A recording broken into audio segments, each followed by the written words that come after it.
Hello everyone, I hope आप सभी अच्छे हों एंड आप सभी का इस तीसरे चैप्टर की वीडियो में स्वागत है। तो आइए हम स्टार्ट करेंगे। तो सबसे पहला जो हमने पढ़ा था दैट इज़ पाषाण काल, दूसरा पढ़ा था सिंधु घाटी एवं सभ्यता। अब हम पढ़ेंगे वैदिक काल। तो पिछले वाला वीडियो थोड़ा थोड़ा डिस्क्रिप्शन में थोड़ा लॉन्ग हो गया, मैंने सोचा था 10 मिनट में हो जाएगा लेकिन वो 17 मिनट में हुआ। तो इस बार हम लोग करेंगे कि ज़्यादा डिस्क्राइब ना करते हुए जल्दी जल्दी शॉर्ट में ये पूरा चैप्टर कंप्लीट करने के लिए। तो आइए स्टार्ट करते हैं। आर्य शब्द इंगित करता है श्रेष्ठ वंश को। क्लासिकी संस्कृत में आर्य शब्द का अर्थ है एक उत्तम व्यक्ति। सबसे पुराना वेद है ऋग्वेद। त्रयी नाम है 3 वेदों का, ऋग्वेद, यजुर्वेद एवं सामवेद। वह वैदिक ग्रंथ जिसमें वर्ण शब्द का सर्वप्रथम नाम उल्लेख मिलता है वो है आपका ऋग्वेद। वर्ण व्यवस्था से संबंधित पुरुष सूक्त मूलतः पाया जाता है ऋग्वेद में।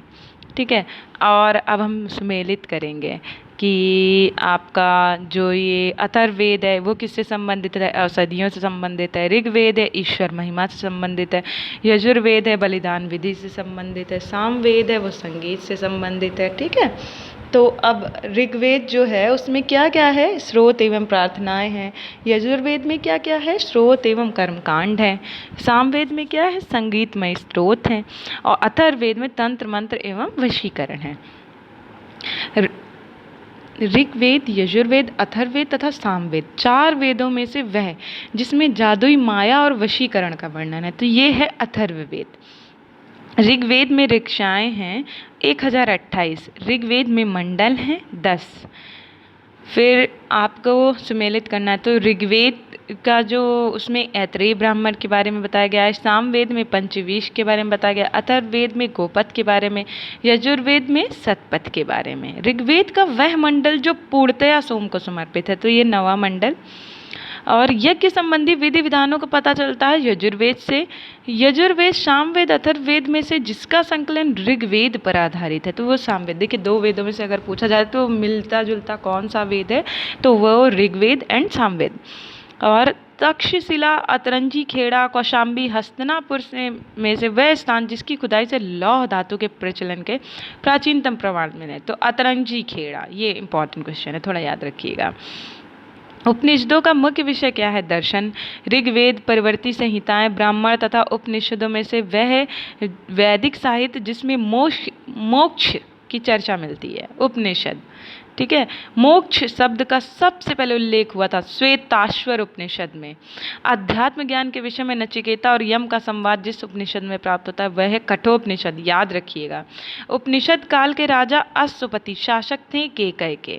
वैदिक साहित्य का सही अनुक्रम क्या? देखिए वैदिक संहिताएं आई, ब्राह्मण, आरण्यक, उपनिषद। ठीक है, आरंभिक वैदिक साहित्य में सर्वाधिक वर्णित नदी कौन सी है? सिंधु, उसका जिक्र कई बार हुआ है। वैदिक नदी अस्किनी की पहचान की जाती है किसी नदी के रूप में? चिनाब नदी के। ऋग्वेद में जिन नदियों का उल्लेख अफगानिस्तान के साथ आर्यों के संबंध का सोचा कि वह है कुंभा, क्रमु, है ना? तो ये आप देख लीजिएगा एक बार। सुमेलन किस करना है आपका? देखिए जो ये कुंभा या कुंभा नदी है तो ये काबुल से संबंधित है।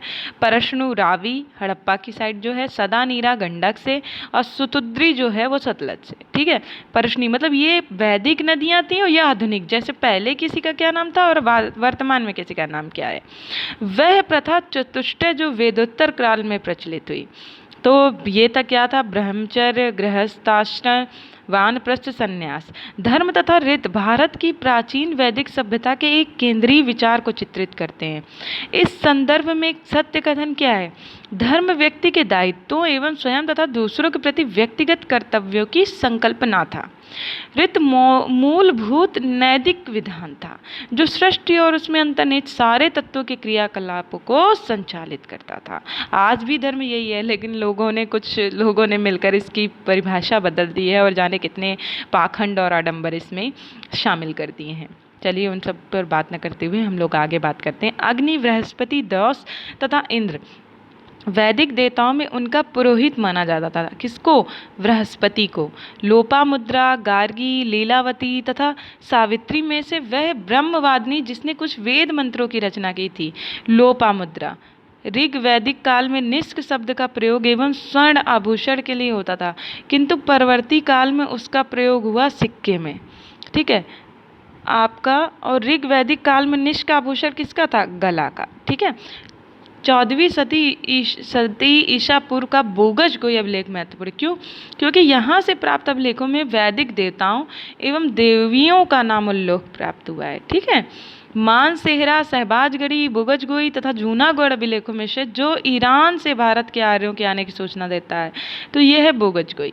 शंकराचार्य, एनी बेसेंट, विवेकानंद तथा बाल गंगाधर तिलक में से जिसने आर्यों आदि के जो आर्यों के देश आदि के बारे में लिखा था तो ये थे बाल गंगाधर तिलक। और वेदों की ओर लौटो किसने कहा था? ये आप मुझे कमेंट बॉक्स में बताएंगे। ठीक है पुरुष मेध का उल्लेख हुआ था सतपथ ब्राह्मण में। सतपथ ब्राह्मण में उल्लिखित राजा विदेक माधव से संबंधित ऋषि कौन थे? ऋषि गौतम राहुगढ़। उत्तर वैदिक काल में आर्य संस्कृति का धुर समझा जाता था किसे? अंग और मगध को। गोत्र शब्द का प्रयोग सर्वप्रथम हुआ था ऋग्वेद में। गोत्र प्रथा की स्थापना हुई थी उत्तर वैदिक काल में। पूर्व वैदिक आर्यों का प्रमुख जो धर्म था वो क्या था? प्रकृति पूजा और यज्ञ। ऋग्वेद काल में जनता मुख्यतः विश्वास करती थी बलि एवं कर्मकांड में। ठीक है ये याद रखिएगा। ऋग्वेद में उल्लिखित प्रसिद्ध 10 राजाओं का युद्ध लड़ा गया था प्रश्नी नदी के किनारे। 10 रागी युद्ध भी इसे कहा जाता है। सिंधु, सरस्वती, वितस्ता तथा यमुना में से वह नदी जिसे ऋग्वेद में माते तमा, देवी तमा, नदी तमा के रूप में संबोधित किया गया तो ये है सरस्वती नदी। ऋग्वेदिक आर्यों के पंचजन थे यदु, दुर्गु, पुरु, अनु तथा तुर्वसु। ठीक है प्राचीन काल में आर्यों के जीविकोपार्जन का मुख्य साधन क्या था? शिकार। ऋग्वेद में उल्लिखित यव शब्द जिस कृषि उत्पाद हेतु प्रयुक्त किया गया है वह है जव। वैदिक युग में प्रचलित लोकप्रिय शासन प्रणाली थी वंश परंपरागत राजतंत्र।